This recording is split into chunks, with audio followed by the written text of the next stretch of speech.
BC రిజర్వేషన్ల అంశంలో MLC కవితపై MLC Teenmar Mallanna చేసిన వ్యాఖ్యలు తీవ్ర దుమారం రేపాయి. కవితపై మల్లన్న అనుచిత వ్యాఖ్యలు చేశారంటూ ఆయన క్యూ న్యూస్ కార్యాలయంపై దాడి చేశారు జాగృతి నేతలు. ఈ దాడిలో పలువురికి గాయాలయ్యాయి. కవిత పక్కా ప్లాన్తో తనపై హత్యాయత్నం చేశారని ఆరోపించారు మల్లన్న. అటు మల్లన్న వ్యాఖ్యలపై మండలి చైర్మన్కు డీజీపీకి ఫిర్యాదు చేశారు ఎమ్మెల్సీ కవిత. ఉప్పల్ మేడిపల్లిలోని MLC Teenmar Mallanna Q news కార్యాలయంపై దాడి కేసులో దర్యాప్తు కొనసాగుతోంది. ఎమ్మెల్సీ కవితపై మల్లన్న అనుచిత వ్యాఖ్యలు చేశారంటూ క్యూ న్యూస్ ఆఫీస్పై దాడి చేశారు ఆమె అనుచరులు, జాగృతి నేతలు.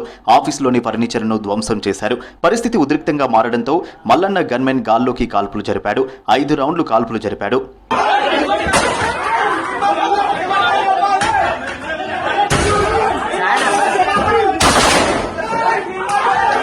జాగృతి నేతల దాడితో అద్దాలు పగిలిపోవడంతో పలువురికి గాయాలయ్యాయి. విషయం తెలుసుకున్న పోలీసులు క్యూ న్యూస్ కార్యాలయానికి వెళ్లి పరిస్థితిని అదుపు చేశారు. ఈ ఘటనకు సంబంధించి 2 జాగృతి నేతలను అరెస్ట్ చేసినట్లు తెలిపారు రాచకొండ సిపి సుధీర్ బాబు.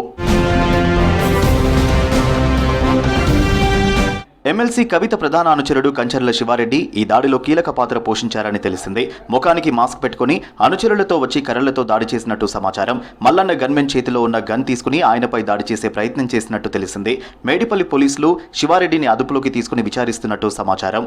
తన కార్యాలయంపై జాగృతి నేతల దాడిని ఖండించారు తీన్మార్ మల్లన్న. తనపై కవిత అనుచరులు హత్యాయత్నం చేశారన్నారు. అందుకే తన గన్మెన్ గాల్లోకి కాల్పులు జరిపాడన్నారు. పక్కా ప్లాన్తో తనపై దాడి చేశారని, దాడికి ఉసిగొల్పిన కవిత శాసనమండలి సభ్యత్వం రద్దు చేయాలని డిమాండ్ చేశారు. కవితపై తాను చేసిన వ్యాఖ్యల్లో తప్పులేదని చెప్పారు. త్వరలో రాజకీయ పార్టీ పెడతా, బీసీలను ఏకం చేస్తానన్నారు మల్లన్న. బీసీ రాజకీయ పార్టీని అనౌన్స్ చేసిన గంట సేపట్లోనే బీసీలు రాజకీయంగా రాకూడదు, పార్టీలు పెట్టకూడదని దాడులు చేస్తూ ఉన్నారు. ఈ దాడులు చేసే క్రమంలో హత్యాయత్నాలకు కూడా కల్వకుంట్ల కవిత ఒక ఆడి మహిళ అయి ఉండి హత్యాయత్నాలకు కూడా ముఠాలను తయారు చేసి పంపుతా ఉందంటే కల్వకుంట్ల కవిత గారి ఆలోచన ఎట్లుంది? వాళ్ళు రాజకీయంగా బీసీలంతా ఒక్కటైతే ఈ రాష్ట్రంలో ఉన్నటువంటి పిడికెడు మంది లేని వెలమల రాజకీయ భవిష్యత్తు కథమవుతుందన్న ఉద్దేశంతో తన బంధువులను, అనుచరులను పంపించి వాళ్ళ దాడులు చేయించడం జరిగింది. నా గన్మెన్లు కనుక లేకపోయినుంటే పరిస్థితి వేరేది ఉండేది. తీన్మార్ మల్లన్న వ్యాఖ్యలపై శాసనమండలి చైర్మన్ గుత్తా సుఖేందర్ రెడ్డికి ఫిర్యాదు చేశారు ఎమ్మెల్సీ కవిత. తన వ్యక్తిత్వాన్ని కించపరిచేలా మాట్లాడారని, మల్లన్న సభ్యత్వాన్ని రద్దు చేయాలని కోరారు.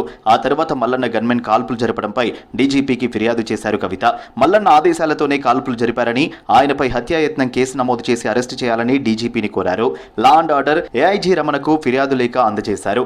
మల్లన్న తనపై పరుష పదజాలంతో చాలా దారుణంగా మాట్లాడారన్నారు కవిత. బీసీ బిడ్డ అయితే ఏది పడితే అది మాట్లాడతారా అని ప్రశ్నించారు. తెలంగాణ ప్రజలు ఎక్కువ కాలం పరుష పదజాలాన్ని సహించారు. మీరు ఎటు పడితే అటు మాట్లాడితే చూసుకుంటే ఎవరు ఊరుకోరు. మీరు మాట్లాడిన దానికి డెఫినెట్గా ఆవేశం వచ్చి మా కార్యకర్తలు, మా నాయకులు ప్రజాస్వామ్యబద్ధంగా ప్రొటెస్ట్ చేయడానికి వచ్చారు. అయితే మీరు కాల్పులు జరుపుతారా? ఎందుకంటే ఒక బాధ్యతాయుతమైనటువంటి పదవిలో ఉన్న వ్యక్తులు నోరు చూసుకొని మాట్లాడాలి. మనని లక్షలాది మంది ప్రజలు గమనిస్తుంటారు. నాకు మాట్లాడరాక కాదు, నాకు భాష తెలియక కాదు. ఎమ్మెల్సీ కవితపై మల్లన్న వ్యాఖ్యలు, మల్లన్న కార్యాలయంపై జాగృతి నేతల దాడిని ఖండించారు పీసీసీ చీఫ్ మహేష్ కుమార్ గౌడ్. మహిళలను గౌరవించడం మన సాంప్రదాయమని, కవితపై మల్లన్న వ్యాఖ్యలు ఖండించాల్సిందేనని తెలిపారు. అలాగే దాడులు చట్ట వ్యతిరేకమని, అందరూ చట్టానికి లోబడి నడవాలని సూచించారు.